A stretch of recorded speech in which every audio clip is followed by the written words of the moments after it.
My wife Diane said it with that smile she saves for Christmas morning, the one that reaches her eyes, the one I fell in love with 31 years ago when we were both residents at Wake Forest Baptist, surviving on vending machine coffee and stolen hours of sleep. She said, "Martin, this birthday is going to be different. Trust me." My daughter Lena texted me a countdown. 3 days before, "Dad, we're so excited. You have no idea what's coming." 2 days before, "Don't make any plans Friday night. You're ours." The morning of my birthday, I woke up to a string of heart emojis from my son Caleb, who never sends heart emojis. The kid is 26 years old and works in cybersecurity and treats emotional expression like a security vulnerability. Heart emojis from Caleb meant something real was coming. I'm Martin Grayfield. I'm 55 years old. I've been a family physician in Greensboro, North Carolina for 23 years, and I have spent the last 3 decades of my life putting everyone else first. Patients, family, this town. I thought I had earned this birthday. I thought I had earned the table with the people I loved most surrounding it. I was at the Painted Table on Friendly Avenue, a restaurant I had driven past 100 times and never been able to get a reservation, sitting in a booth for 4, and I was completely alone. The hostess had seated me with that careful look people give someone they've been instructed to handle delicately. 4 menus, 1 person, and then the chair across from me scraped back. A woman I had never seen before sat down, placed both hands flat on the table, looked directly at me and said, "Keep eating, or I'm going to have to tell you something that will ruin your appetite for a very long time." Before I tell you what happened next, and I promise you, nothing I could invent would be stranger than what actually unfolded that night, I want you to stay with me, because this story is not about a birthday dinner. It's about what you can miss when you spend 30 years choosing not to look. If this story means something to you, subscribe to this channel and leave a comment below. We tell stories here about ordinary people who discover they've been living next to something extraordinary, or something terrible, the whole time. Hit the like button if you want more. It genuinely helps. Now let's go back. Diane and I met at Wake Forest School of Medicine in the fall of 1993. She was specializing in internal medicine. I was going into family practice. We used to joke that I treated people's whole lives and she treated the machinery underneath. She was from Charlotte, raised in a house with a pool and a father who wore suits to weekend breakfasts. I was from Ashboro, the son of a mechanic and a woman who worked dispatch at the sheriff's office. Diane used to say she loved that about me, that I was real, that I didn't perform anything. We got married in 1996. Caleb came in 1998, Lena in 2001. We bought a house in the Fisher Park neighborhood, 3 bedrooms, a back porch that needed replacing every 6 years because I never chose the right wood.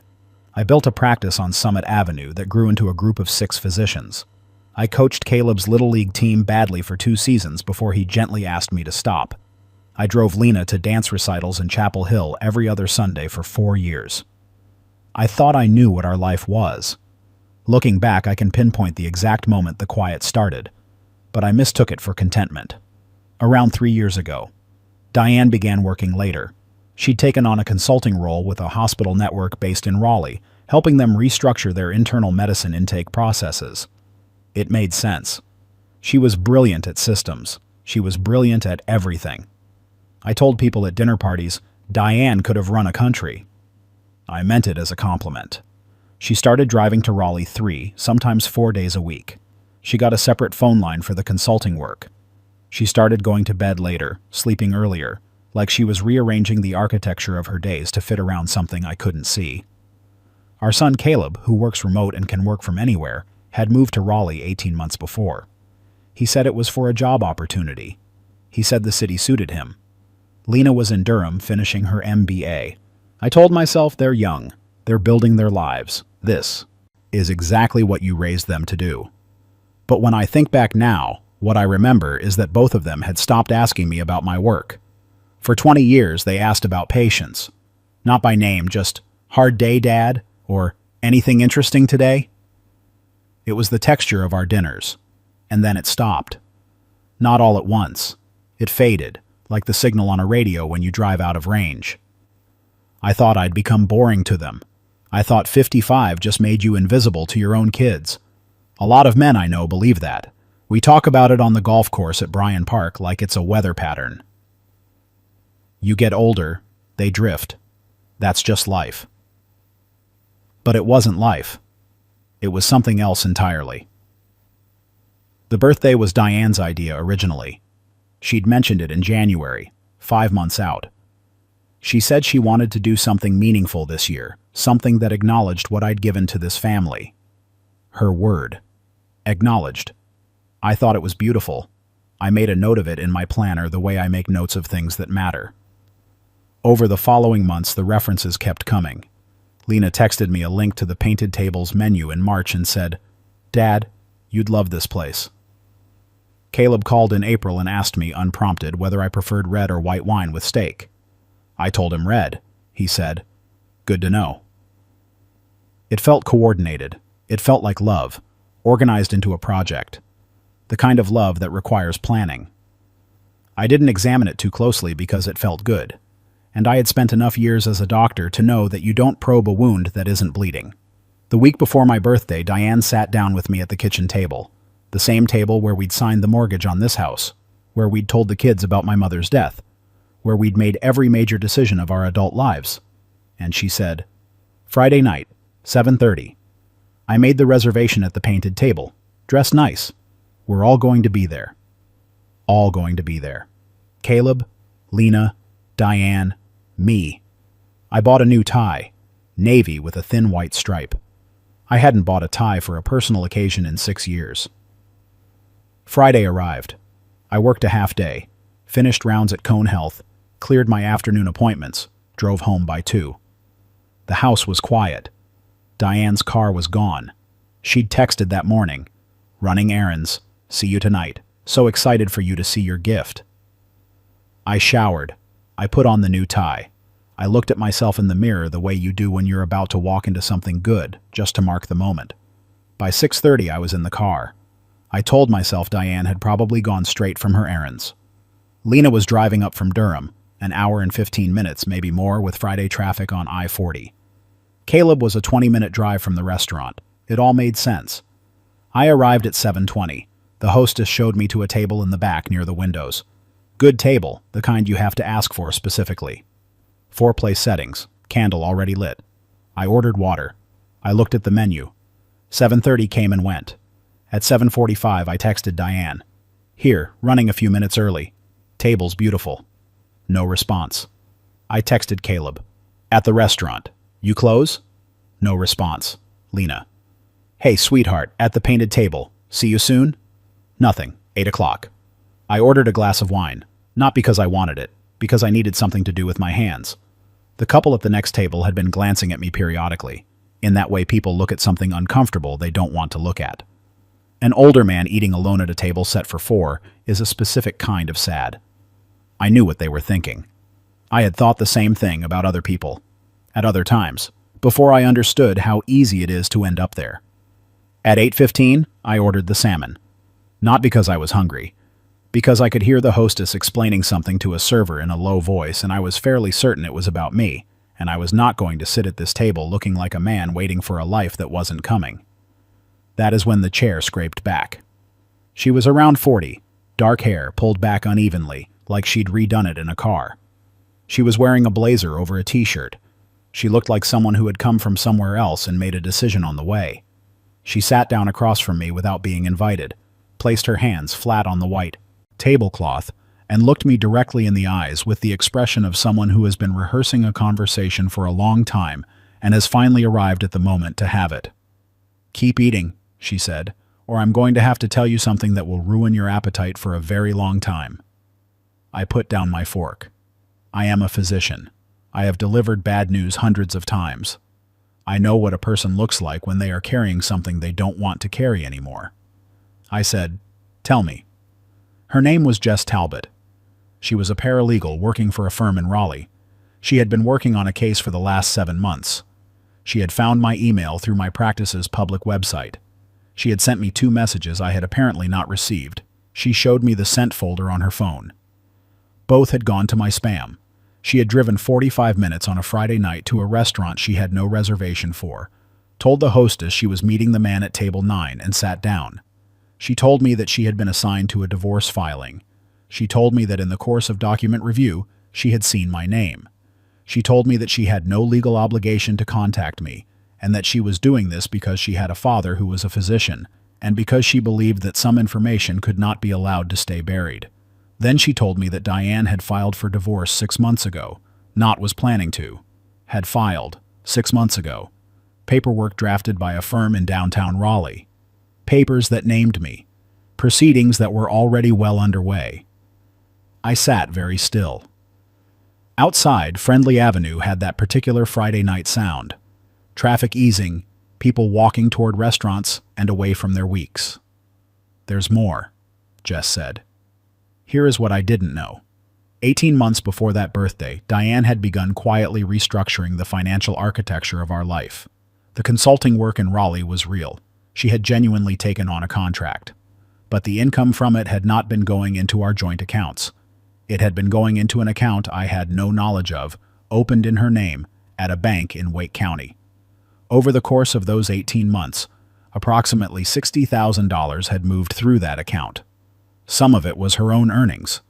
Some of it, Jess was careful about what she could and couldn't say, and I respected her for that, came from other sources that were part of the legal proceedings. Caleb had moved to Raleigh to be closer to his mother. Not for a job opportunity.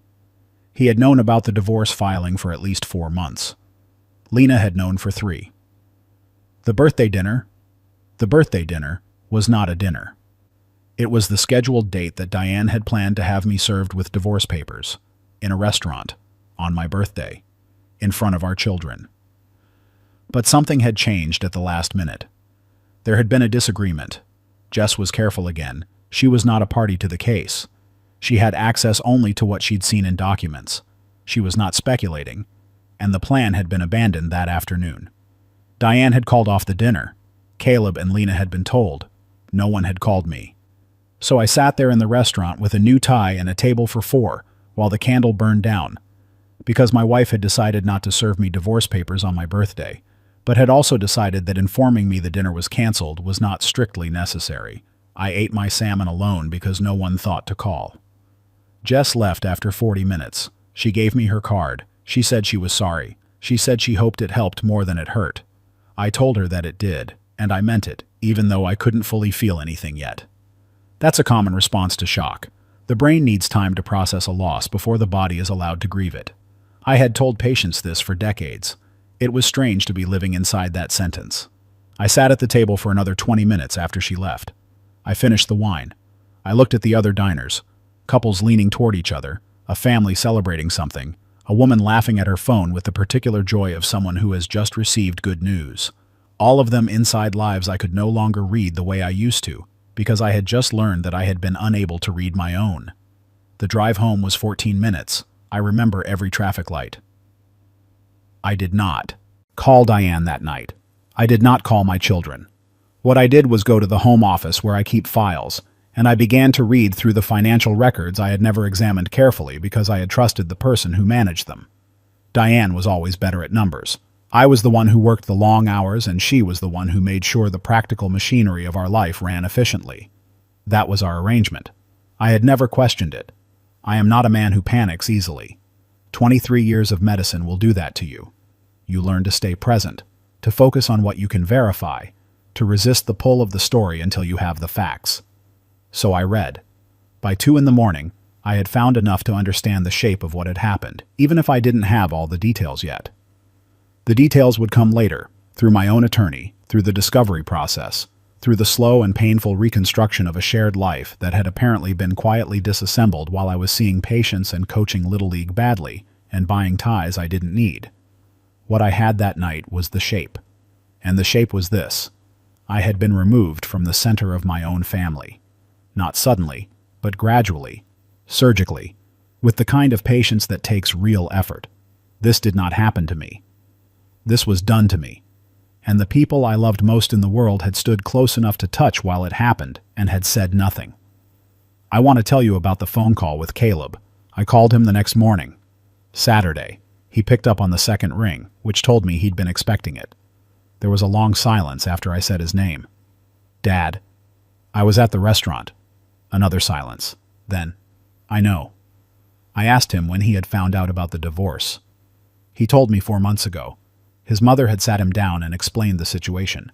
She had told him the marriage had been broken for a long time. She had told him that she had tried to make it work and had come to the end of that effort. She had told him that she needed him to be supportive, and that she needed him not to tell me until she was ready to tell me herself. And Caleb, my boy who sends heart emojis when something real is coming, had agreed. I asked him why. He said, "She said you'd be devastated and try to stop it. She said it would be a bigger mess if you knew early." I said, "Caleb, I'm your father." And he said, in a voice I didn't entirely recognize, a voice that sounded like someone who has been sitting with something heavy for 4 months and is tired, "I know, Dad, I know." I didn't have the anger then that came later. In that moment, I only had the image of my son sitting in his apartment in Raleigh, holding a secret about his father's marriage, driving it around like a weight in a coat pocket. He was 26 years old. He had been put in an impossible position by someone who should have known better. That is not what you do to your children. That is not a gift you give them. Lena was harder. She called me 3 days after my birthday, which meant she waited to see if I would call her first, and when I didn't, she called. I think she'd wanted me to reach out first so she could follow my lead. That's always been Lena. She reads the room before she enters it. It's what made her good at business school and what sometimes made her hard to reach. She said, "Mom told me you found out." I said, "A stranger at a restaurant told me, because your mother forgot to cancel the birthday dinner where she planned to serve me with divorce papers." Silence. "Lena, you had 3 months." She started to cry. Not performance crying, not strategy crying, the kind that comes from somewhere real, from the accumulated weight of carrying something you didn't want to carry. I had delivered enough bad news to know the difference. She said, "I didn't want to lie to you, Dad, but Mom kept saying it was almost time, that she was almost ready to tell you, that it would happen soon, and then soon kept moving." 3 months, I said again, softly. "I'm sorry." I believed her. That was the complicated part. I believed both of them, Caleb and Lena, when they said they had been trapped in something. That didn't make it hurt less, but it changed how I carried it. Diane called on day 4. She had clearly spoken to both children before calling me. She had the tone of someone who has been to the narrative workshop and prepared her position. She told me the marriage had been unhappy for years. She told me she had waited to be sure. She told me she had not meant for me to be alone at the restaurant, that something had come up and she had told the children to reach out to me. I asked her which of the children she had told to call me. She said, "I assumed they would." I said, "What came up?" A pause. "I wasn't ready. For your birthday dinner where you were going to serve me with divorce papers." "Martin, I want you to understand something," I said. "Not as your husband, as a person who has known you for 31 years. What you did, the planning, the secrecy, recruiting our children into a system that required them to lie to their father, that is the thing I will carry longest. Not the divorce, the architecture of it." She didn't have an answer for that. I didn't need her to. The divorce took 14 months. My attorney, a woman named Carol Siebert, who operates out of an office on Elm Street in Greensboro and who has clearly heard everything and remains unshockable, walked me through every detail with the patience of someone who respects the weight of what they do for a living. I will not give you the financial specifics because they are mine, and because the point of this story is not the settlement. What I will tell you is that 30 years of building a life together does not disappear into a legal document without a fight, and that fighting for what I had earned was one of the harder things I have done. What surprised me was not the anger. I had expected that. What surprised me was the grief.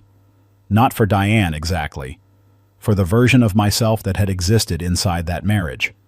The man who bought a tie for a birthday dinner. The man who drove 14 minutes home through green lights believing something was waiting for him. Grieving that man took longer than I expected. I want to tell you about my practice. During those 14 months, I went to work every single day. I saw patients in the morning and in the afternoon. I made my rounds. I called people with results. I sat in exam rooms with people who were frightened and gave them the clearest information I had. One afternoon, about 6 months into the process, I had a patient, I'll call him Gerald, who was 71, retired, and had just been diagnosed with early-stage type 2 diabetes. He'd known something was wrong for 2 years, but hadn't come in. His wife had finally made the appointment. He sat across from me in that exam room and said, "Doc, I just figured if I didn't know for sure it wasn't real yet." I looked at him across the desk and thought about a man sitting at a table for 4, eating salmon, not asking the questions he should have asked 3 years earlier. I thought about a radio signal fading and calling it contentment. I said, "Gerald, the thing about not looking, it doesn't make the thing go away. It just means when it arrives, you're less prepared." He nodded. He started the medication that week. Here is what I know now that I didn't know before that birthday. I know that the people closest to us can perform a kind of slow exit, moving furniture around in the middle of the night so gradually that by the time you notice, you can no longer remember the original layout. I know that loyalty is not the same as love, and that children can love their parents deeply and still make choices that serve their own survival. I know that a stranger in a blazer at a restaurant table can be the most honest person in the room. And I know this: the night that felt like the worst night of my life was the night my real one began. Caleb and I had a long conversation in November of the following year, almost a year after the birthday. He drove down from Raleigh, and we went to the Bryan Park golf course. Not to golf, just to walk the back 9 in the early dark, the way we used to when he was a teenager and we needed space to talk. He told me that watching what happened had changed something in him, that he'd started therapy, that he understood now, at 26, what it cost to be recruited into someone else's deception, even when that person was his mother. He said, "I'm sorry I didn't call you that night, Dad." I said, "You were 26 and caught between 2 parents. There is no clean way through that." He was quiet for a moment. "I bought you a birthday gift," he said. "Back then, before everything fell apart, I never gave it to you." He reached into his coat and handed me a small box. Inside was a watch, a simple one, nothing extravagant, the kind you wear every day and forget you're wearing. On the back, he'd had something engraved. "For Dad," still ticking. I have worn it every day since. Lena and I took longer. That is the honest truth, and I won't clean it up. She struggled with guilt, and guilt in people who are wired like Lena has a tendency to turn outward before it turns inward. There were months where our calls were short and surface level. There were months where I wasn't sure we would find our way back to each other. We did. Slowly. The way you do when you're both willing to look at an uncomfortable truth together, rather than one of you looking away. She called me last spring and said, "I need to tell you something, Dad." I braced myself. 23 years of medicine has given me a very efficient bracing reflex, she said. "I got a job. In Greensboro. I'm moving back." I didn't say anything for a moment. "I want to be near you," she said. "If that's okay." I said, "That is more than okay." She moved into a place on Spring Garden Street in August. We have dinner most Sundays. She doesn't need my cooking to be good. She never did. Diane and I don't speak often, but when we do, it is civil. The anger I had for her has mostly given way to something quieter. Not forgiveness exactly, not yet, but a kind of settled understanding. She was unhappy for a long time. She chose a wrong way to leave. Those two things can both be true. What I cannot forgive, and may never fully forgive, is what she built around the children. That was not her unhappiness to pass to them. That was not her right. But I am also a physician, and I have sat with enough people in the last years of their lives to know that the score you're keeping in your chest is not the one that matters at the end. What matters is who is in the room. What matters is the Sunday dinners. What matters is the watch on your wrist, still ticking. Jess Talbot, the woman who sat down across from me. I reached out to her 8 months after that birthday. I sent a letter to her office address because I wanted it to be on paper. I told her what that night had cost me and what it had given me. I told her that the information she delivered was harder than almost anything I had experienced, and that it was the most important gift I received that year. She wrote back. Handwritten note, 2 paragraphs. She said she was glad she went. She said her father had passed away the previous spring. She said she hoped I was well. I have that note in the same drawer where I keep the watch box. I turned 56 a few months ago. Caleb drove down from Raleigh. Lena walked over from Spring Garden Street. We went to a restaurant on Elm Street where the food is good and the table was for 3 and we filled every seat. No one brought a gift. No one had planned an elaborate surprise. Caleb ordered a bottle of red wine because he had apparently been keeping that information for 2 years. Lena told a story about her new colleagues that made us laugh loud enough to bother the table next to us, which I consider a success. At the end of the night, walking to the parking lot, Caleb said, "Same time next year?" And I said, "Same time next year." That was the gift. Just that. The ordinary promise that we would be there, that we would show up, that next year no one would be sitting at a table alone. My name is Martin Grayfield. I'm 55 years old. I'm a family physician in Greensboro, North Carolina, and I have been a physician long enough to know that the patients who survive the hardest diagnoses are rarely the ones who were strongest to begin with. They're the ones who were willing to stay in the room with the truth, even when the truth was unbearable. Staying in the room is what I know how to do. The chair across from you might scrape back at any moment. The person who sits down might be carrying something you don't want to hear. Let them sit. Let them speak. Whatever comes next, you can handle it. I am living proof. Look, I've been thinking about Martin's story since I first heard it, and here's what I keep coming back to. The scariest part wasn't the betrayal. It was the silence, the years of watching the signal fade and calling it contentment. So let me ask you something directly. Is there something in your life right now that you're choosing not to look at? A conversation you keep postponing? A feeling you keep explaining away? Martin needed a stranger to sit across from him and tell him the truth. Don't wait for the stranger.